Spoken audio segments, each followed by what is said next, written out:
Hello and welcome to the Main Cave. Now in this video I'm going to be going through these, the newly released in-ear monitors from Razer called the Hammerheads. Now these are the PlayStation branded version and not to be confused with the slightly older version of the Hammerheads. You can easily tell the difference. These are £150 and they're also PlayStation branded. So in this video I'm going to be going through the unboxing, the physical features, the specification, the comfort, the connections, the sound quality, the mic quality, the battery life, the software, and finally, just a couple of the issues that I've had using these in the past few weeks. All links to the appropriate parts of the review are in the description below, and links where you can buy them is also going to be there. So let's kick off with the unboxing. Now what you get are the buds themselves in a nice case, the 2.4 USB-C dongle, a short braided USB-A to USB-C cable, large, medium and small earbud tips, stickers and a manual. So when you get it out, it feels great. The case is a matte finish with the PS logo on the front. It looks very similar to the AirPods Pro case in style, albeit it's a little bit larger. There's one LED on the front and the USB-C charging on the bottom. Open it up and you're greeted with the buds. And here's my first real small little niggle. It is a small one, but one nonetheless. These buds seem to be really fiddly to take out. They are shiny and there's no natural way to ping them out quickly. It's a small thing, but I do get reminded of this every time that I have to take them out. But once out, they're large and really good looking. The RGB on the side has the Razer logo and the build is a very shiny plastic with black removable oval shaped ear tips.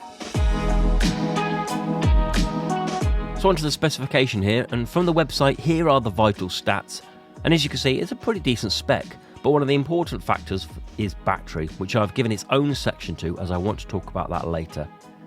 These buds have customizable RGB, touch controls, ANC, they're also PC and PS4 compatible amongst other systems. So once they're out and you've put the tips on that you're happy with and you've got a good fit, plug the USB into your PS5. Now here's another thing that you need to know. You need to use the USB-C port on your PS5, which is fine, but these buds are also PC compatible, and so your PC will need to have USB-C. If it doesn't, or you want to use the USB port on your PS5, you will need to buy yourself a USB-C to USB adapter, as one isn't included. So just plug it in and the buds will announce that they are connected via the dongle, and it is almost instantaneous. So now's a good time to tell you about one of the best things here, and that is their comfort.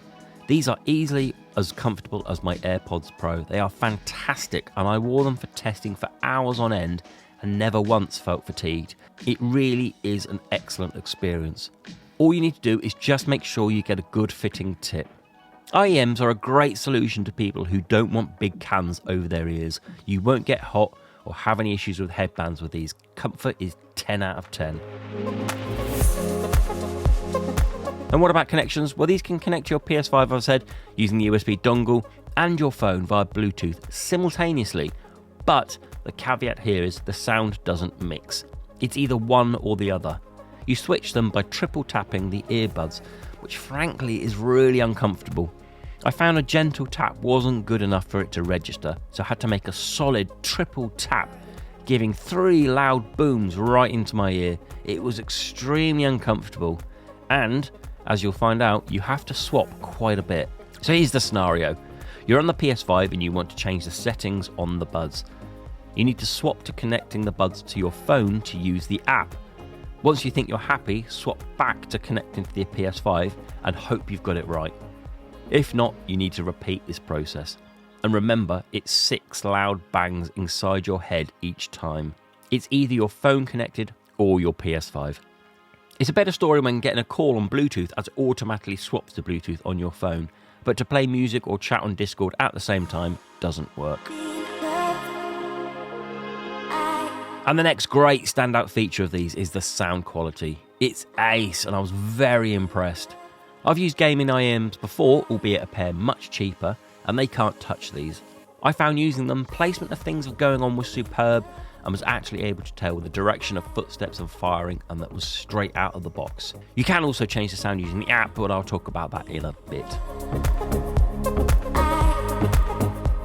Usually with my headphone reviews, I can give you a sound test, but not in the case of these. These are IEMs, but trust me when I say these sound great. Bass is deep, mids are smooth, and if I had to be picky, the top end is a bit sharp, but I'm no audiophile.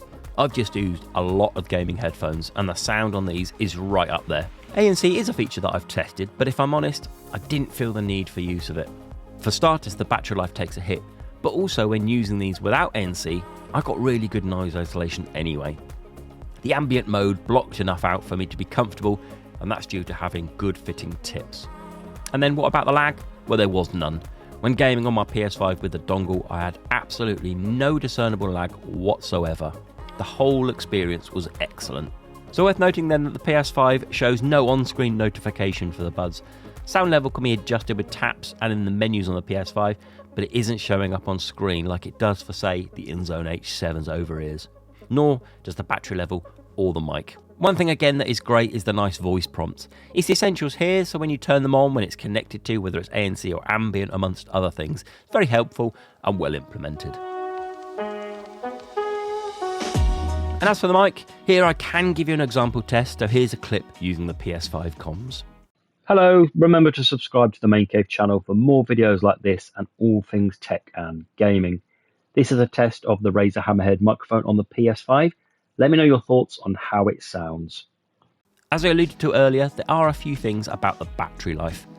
Razer claim you can get 30 hours what with 4 charges out of the case, with one session being around 5.5 hours with lights off and ANC off. But with all their tests, it was using iOS at 50% volume, which is all well and good, but that's not entirely a real-world scenario. Real world is PS5 and full or just below full volume with RGB on. And with that, I got around just under 3 hours before I needed to put them back into the case and start charging.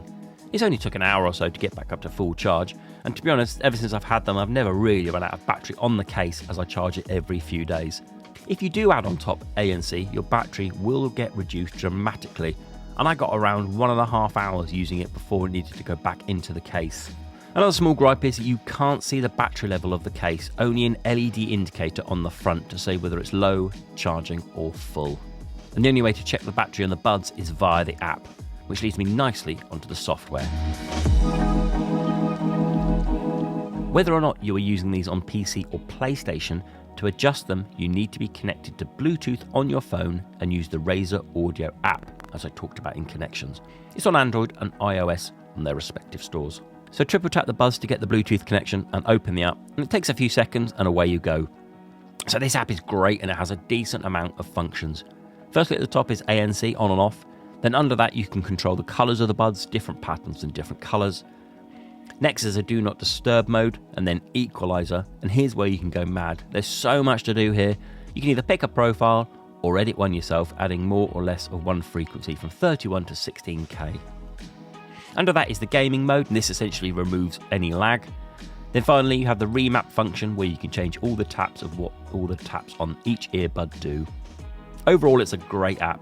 I just wish I could use it at the same time as gaming on the PS5. So that's pretty much everything then, and really only left for me to say what I don't like, and something I've talked about throughout. The main thing for me is the fact that there's no simultaneous Bluetooth, but for you, this may not be an issue.